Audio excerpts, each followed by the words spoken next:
இன்று அவருடைய சத்தம். எழுதியவர் சகோதரர் சகரியா பொன்னன் அவர்கள். நாள் ஜூன் 25. நம் பிழை மாத்திரமே உணர்ந்து வாழ வேண்டும். இயேசுவை சற்று நோக்கி பாருங்கள்.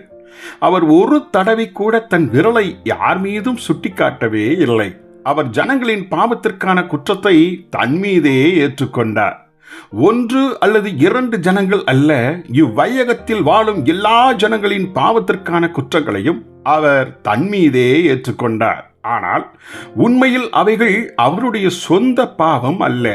குற்றம் தன்னுடையதாய் இல்லாதிருந்தும் அவைகளை தன் மீது ஏற்றுக்கொள்ளும் ஆவிதான் கல்வாரி சிலுவையின் ஆவி ஆகும். இந்த ஆவியை நம்முடைய குடும்பங்களில் நாம் பெற்றுவிட்டால் அக்குடும்பம் வசந்த சோலையாய் நிச்சயம் மாறிவிடும்.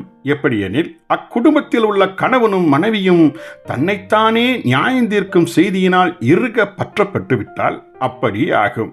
நியாய தீர்ப்பு முதலாவது தேவனுடைய வீட்டிலே துவங்கும் காலமாய் இருக்கிறது என 1 பேதுரு 4:17 வசனத்திலே நாம் வாசிக்கிறோம். இந்த வசனம் உங்கள் வீட்டை நீங்கள் எவ்வாறு தேவனுடைய வீடாய் மாற்றியமைக்க முடியும் என்பதை தெளிவாய் எடுத்து கூறுகிறது.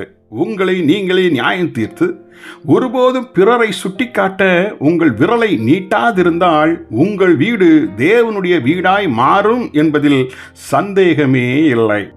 ஆம், நீங்கள் ஆதாமைப் போல் விரலை நீட்டாமல், ஆண்டவரே, இச்சூழ்நிலையில் நிச்சயம் என்னிடம் ஏதாவது தவறு இருக்கக்கூடும், ஏனென்றால் நான் தேவன் அல்ல, நான் இன்னமும் இயேசுவைப் போல் மாறவில்லை, எனக்கு வாழ்க்கை துணையாய் இருப்பவரிடம் 99% தவறு இருந்து என்னிடம் 1% மட்டுமே தவறு இருக்கக்கூடும்.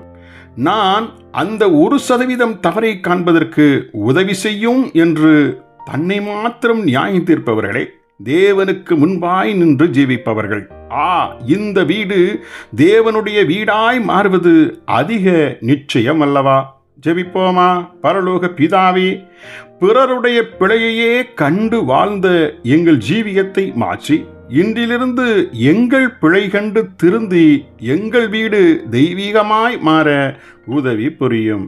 ஆமேன்.